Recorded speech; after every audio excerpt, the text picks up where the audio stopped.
Alistair, obviously this was a big win for you. You know, a trilogy fight, a big name. Didn't necessarily come easy though. Of course, you had to survive that third round. So, give us your impressions overall. What did you think about your performance this evening?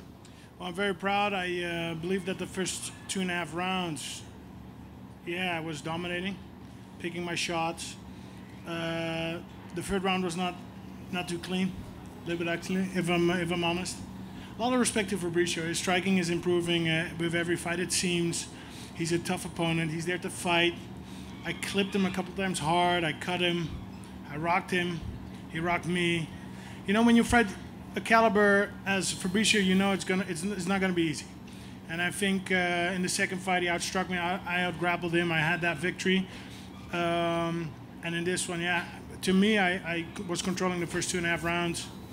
And but again, respect him. He's there to fight, and he's not a walkover. Can you talk about your strategy and game plan coming in? Because it was interesting. Your hands were pretty low the whole time, and you know, you were kind of positioning yourself right in front of him and giving him different looks. What was your game plan coming in? Well, of course, his ground game is sublime. It's dangerous.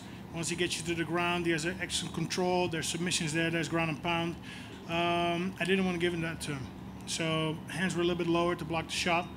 That being said, you know, I knew the longer the fight would go, I would outpoint him. Of course, the fight stands on the feet, so that's in my advantage. Got to keep it standing.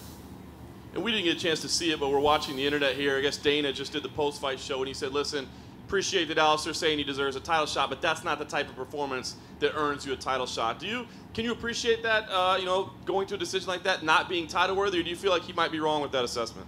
No, Dana White is the boss, and it was a decision. It was not a clear-cut dominant performance. I'm here to do whatever is needed to get that title shot. And if we have to run through somebody else, so be it. If we're going to get a title shot now, then so be it. Alistair, front row to your left here. Hi. Looking at the judges' scorecards, all the judges gave you the first 2 rounds, and all 3 judges gave Fabricio the third. But one judge did score that round 10-8 for Fabricio. Do you see any case for that, or did you think that was a little much? No. You know, sometimes you totally disagree with the judges. I think it was accurate today. Again, to me, from where I was looking, I was in control the first 2.5 rounds. Up until that, yeah, basically that takedown. And then it was, yeah, it was all him. Not the most prettiest performance, I agree.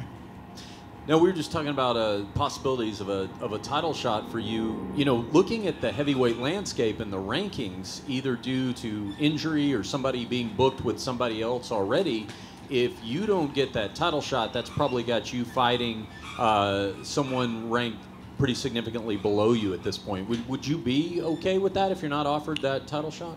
Well, I'm a fighter first. I like to stay active. We're going to do whatever is needed to get to the title. And, you know, just be positive. I like the development as a fighter. I believe that every opponent gives me an opportunity to become a better fighter. So if we have to face somebody else first, fine. And lastly, for me, you know, trilogies in MMA are pretty rare. You guys have now fought 3 times and over a pretty wide span of years. How do you assess this performance in the trilogy, even apart from the win, just the way that the two of you have evolved as fighters, how it felt to face him and his skill set tonight versus other times? Well, again, I know that Fabricio is, he might not be the most athletic opponent. He's an opponent who you easily underestimate. He doesn't really have that knockout power in his hands, but still he finds his way around that. And he's a very intelligent fighter. He's a very dedicated fighter. He comes with a plan to win. So to outsmart him, you have to have your own plan to win, and that does not always give for the most entertaining fights. Then you have to weigh yourself, okay, do you want to win or do you want to fight entertaining? If you're going to fight entertaining against Fabricio Verdum, he's gonna capitalize on that, and he will finish you off. And that's something that you know, for the trilogy fight, you can't at this level you can't do it. You gotta fight clever, you gotta fight smart, and you gotta get that W. Alistair, right over here. Went to the distance for the first time since 2015, and you know, when you fought Roy Nelson. Were you surprised you weren't able to finish Fabricio in this fight? Fabricio does not get finished that often. Stipe finished him, knocked him out beautifully again. You know, Stipe is a tremendous champion. Junior Dos Santos knocked him out, uppercut. But he doesn't really get finished, and he's fighting all these big names. He's not getting finished. So that being said, I fought him twice before. I knew beforehand I'm going to get my hands full. It might not be the most beautiful fight, but it's all about fighting clean, not giving away too much, and getting the W. And any bumps and bruises tonight? Like, when would you like to get back in there for your next fight? I don't have any injuries. You can see my face. I might have a little redness here, but I'm good. Preferably, you know, I'm looking a little bit at different aspects to my career. I would love to fight in Madison Square Garden. I think that would be beautiful in my career. Not to take away from Vegas. I love to fight here as well. Love to fight in Holland again. Love to fight in Japan. I hear the UFC is doing a Dubai card. That could also be amazing. Have to have Brazil once in my career. But we'll see. We'll see. For now, celebrate a little. And head back to the drawing board, up to the next one. And if you look at your last couple of opponents, they're all big-name fighters. You know, Mark Hunt, you know, Andrei Arlovsky. But if you look at the heavyweight division now, there aren't too many big names at this point left, at least that are coming off wins.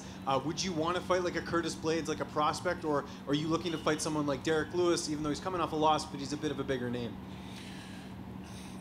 I don't really have a clear name in my mind. To me, Fabricio Verdum was the main target.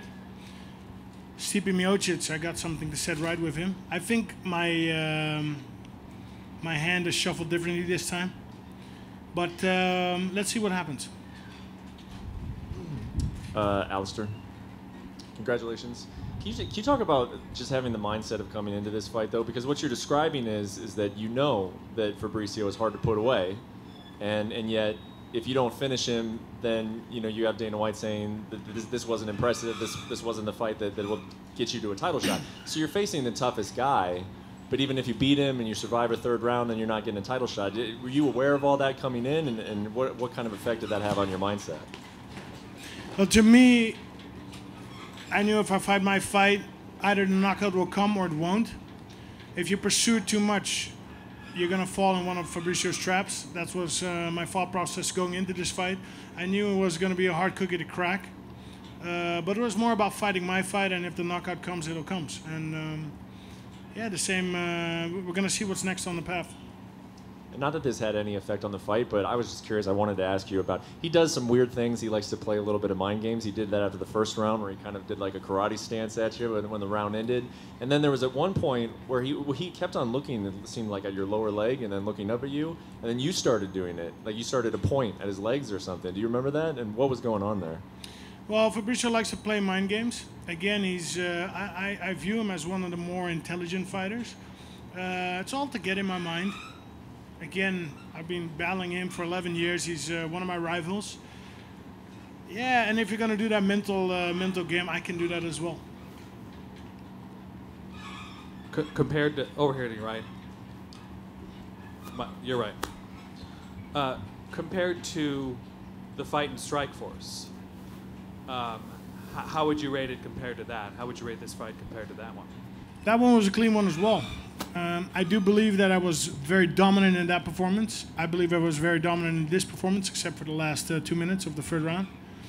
But again, Fabricio is a champ. He's a former UFC champ. He's a jiu-jitsu grappling champ. He comes with a plan to win. And I believe that I have outsmarted him, and I've used my athletic abilities to dominate him.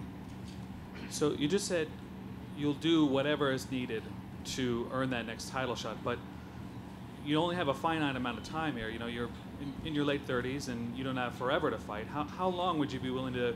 How many fights would you be willing to take in order to get this this title shot? Well, people keep talking about your clock is ticking. Yeah, my clock is ticking, but I feel great, and I'm still beating these top opponents. The way I see it is my body is still perfect. Came into this fight, 0 problems, 0 injuries. I'm gonna keep going till I don't like it anymore, and up until now I love it. I enjoy my career. I enjoy the traveling. I enjoy the training. I enjoy the development. Every opponent makes me a better fighter, and let's be honest. It would be a lot less interesting, more boring if I would not be around. Right? Right. Alistair, in the third round, it seems like he really rocked you for a little bit. How bad were you hurt? I think we rocked each other. I connected a couple times with him. He connected the knee on me. Was not really hurt. And Fabricio, he's got very strong legs. His punches are less powerful. His ground and pound was not a problem. The knee is never good to take.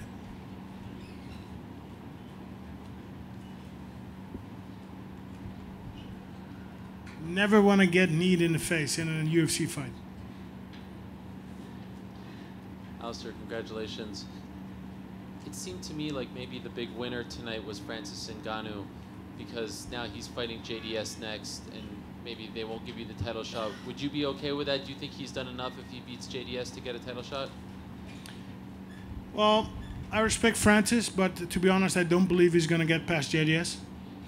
JDS is one of the elite fighters that also has the ability to always come back stronger after a loss. He's shown that over the years, and yeah, let's see what happens in that fight. I mean, he's got his hands full on JDS. JDS is a very hungry fighter, very dedicated fighter, trains complete. So I can't do any predictions, but he's got his hands full. And your evolution as a fighter, dating back to the Pride days, has been remarkable. Everything that you've been through, the ups and downs. When this fight was over and you won, did you take a moment to get a little nostalgic? I mean, this is a rivalry that dates back to Pride. There are very few of those left, and it started in Pride. Did you sit back and say, look, I won, 2-1, I win, it's over?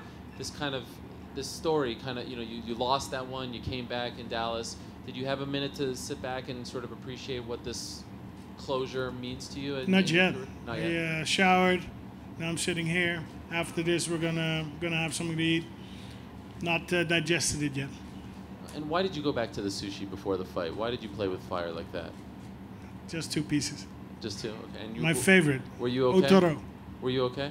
Did you feel okay? I was 100%. Okay. Everything in this training camp went perfect. It was actually a little bit scary because, you're waiting for something to go wrong. Everything was perfect. Confidence, didn't overtrain, my diet, leading up to the fight week. Everything was calm, was perfect. The team was great.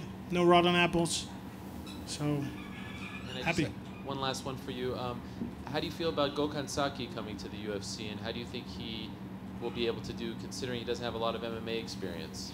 Well, I'm very excited for him to come to the UFC. It's a new challenge, a new chapter in his career. He's an elite striker. He's shown beautiful things for both K1 and Glory. I'm not that much in touch with him. He's going to have... my thing is I love people who test themselves. Conor McGregor is a person who does the same. Saki is doing that the same. I can only respect that. I can only encourage that. He will get tested because UFC is no joke. Everybody comes with a plan. Everybody has excellent strength conditioning, cardio.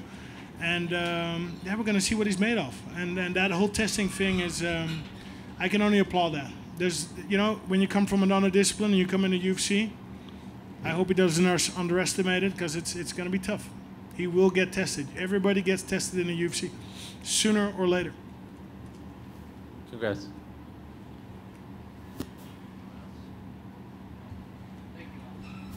Okay, thank you guys.